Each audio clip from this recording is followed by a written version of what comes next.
T Bhagyavathi తన విధి నిర్వహణలో నలుగురు ప్రయాణికులకు పాత టికెట్లు ఇచ్చినారనే ఆరోపణలపై మార్చి నెలలో చెకింగ్ అధికారులు కేసు రాశారు. ఈ కేసు విషయంపై పలాస డిపో మేనేజర్ ఆమెను ఉద్యోగం నుండి సస్పెండ్ చేశారు. ఇక అప్పటి నుండి ఆమెకు డిపో మేనేజర్ ఉద్యోగం ఇవ్వడంలో జాప్యం చేస్తున్నారని న్యాయం కోసం హైకోర్టును ఆశ్రయించారు. ఇక ఇరువురు వాదనలు విన్న హైకోర్టు వెంటనే ఆమెను విచారణ చేయండి తేదీ 19 ఆగస్టు 2024న సంబంధిత ఆర్టీసీ అధికారులు ఆదేశించింది.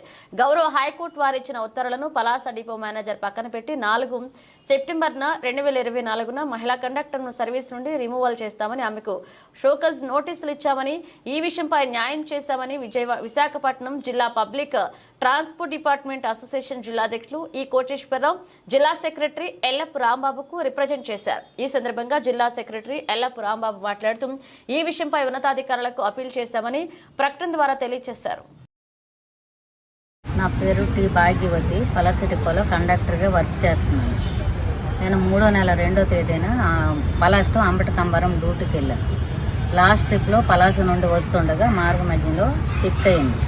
చెక్ అయితే స్క్వాడ్ అన్ని చెక్ చేశారు. పాసులు, టికెట్స్ అన్నీ కరెక్ట్గానే ఉన్నాయి. స్క్వాడ్ కావాలనే దురుద్దేశంతో మీరు ఎక్కడికి వెళ్ళారని అడగడం మొదలుపెట్టారు. కేసు ఏమి లేని కారణంగా మొదలు పెడితే అందరూ కరెక్ట్గానే ఎక్కడ ఎక్కారో ఎక్కడ దిగారో చెప్పారు. ఒక బ్యాచ్ పలాస అని కొంతమంది, ఒక ఆవిడ పొరపాటున మనసాలో ఎక్కాము అని చెప్పడం వలన ఆవిడని భయపెడుతూ పోలీస్ స్టేషన్కి తీసుకెళ్తామని భయపెట్టి వాళ్ళకి సరిగ్గా తెలుగు రానందున అతనికి అనుకూలంగా చెప్పించుకొని కేసు రాశారు. వీడియో తీసి కేసు రాశారు. ఆ విషయం మీద నేను డిఎం గారికి కూడా తెలియజేశాను. ఆయనకి పిలిపించి అడుగుతామనేసి అనలేదు. అనకుండా నేను తర్వాత చూద్దాంలే అనేసి 3వ నెల 21వ తేదీన నాకు సస్పెండ్ చేశారు. సస్పెండ్ చేసి ఉద్యోగాన్ని ఇవ్వలేదు. మార్చి 21న నన్ను సస్పెండ్ చేశారు. సస్పెండ్ చేసిన తర్వాత నేను హైకోర్టుని ఆశ్రయించాను. నాకు ఇలాగ జరిగింది సార్ అని. వాళ్ళు ఆగస్టు 19వ తేదీన కోర్టు ఆర్డర్ ఇచ్చారు ఎంక్వైరీ చేయమని. దాన్ని ఉల్లంఘించి డిఎం గారు దాన్ని పరిగణలోకి తీసుకోకుండా 9వ నెల 4వ తేదీన నాకు show cause notice from removal from service అని ఇచ్చారు.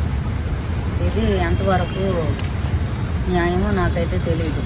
నేను అసోసియేషన్ జిల్లా సెక్రటరీ ఎల్లపు రాంబాబు గారిని, మరి అధ్యక్షులు వారు కోటేశ్వరరావు గారిని, జిల్లా అధ్యక్షులు కోటేశ్వరరావు గారిని నన్ను న్యాయం చేయమని కోరుతూ వాళ్ళని ఆశ్రయించడం జరిగింది.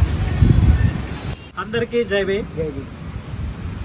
మరి ఈరోజు విశాఖపట్నం జిల్లాకు పలాస డిపో నుండి ఒక మహిళా కండక్టర్ బాధితురాలు మా జిల్లా కమిటీని ఆశ్రయించడం జరిగింది. మరి ఈమె పేరు T Bhagyavathi, Palasa depot conductor.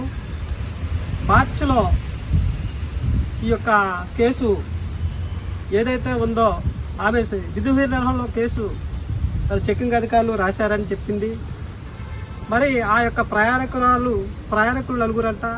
వాళ్ళంతా కూడా ఒరియా భాషకు చెందిన వాళ్ళు. వారికి తెలుగు రావడం అతి కష్టమని చెప్పింది.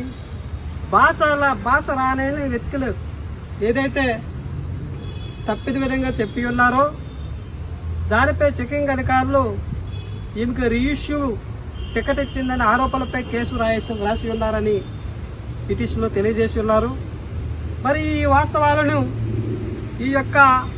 ఈ కేసుపై భాగ్యవతి గారిని మరి సస్పెండ్ చేసి సుమారు 6 నెలలు జరుగుతుంది.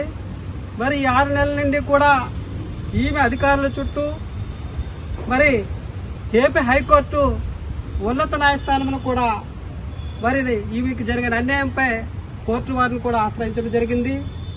మరి గౌరవ ఏపీ హైకోర్టు ఉన్నత న్యాయస్థానం వారు ఆగస్టు 19వ తారీఖున ఈ యొక్క టి భాగ్యవతి కేసుపై ఎంక్వైరీ చేయమని ఎవరైతే రెస్పాండెంట్స్ ఉన్నారో గౌరవ ప్రిన్సిపల్ సెక్రటరీ ట్రాన్స్పోర్ట్ డిపార్ట్మెంట్ వారు, గౌరవ బీసీఎన్ఎండి వారు, గౌరవ డిపిటిఓ శ్రీకాకుళం వారు, గౌరవ డిపో మేనేజర్ పలాస డిపో వారు కూడా రెస్పాండెంట్ కింద ఉన్నారు. మరి ఏదైతే కోర్టులో కేసు ఆర్డర్ వచ్చిన తర్వాత కూడా ఈ యొక్క మరి ఎస్సీ కులానికి చెందిన ఈ భాగ్యవతి గారికి show cause from remote from service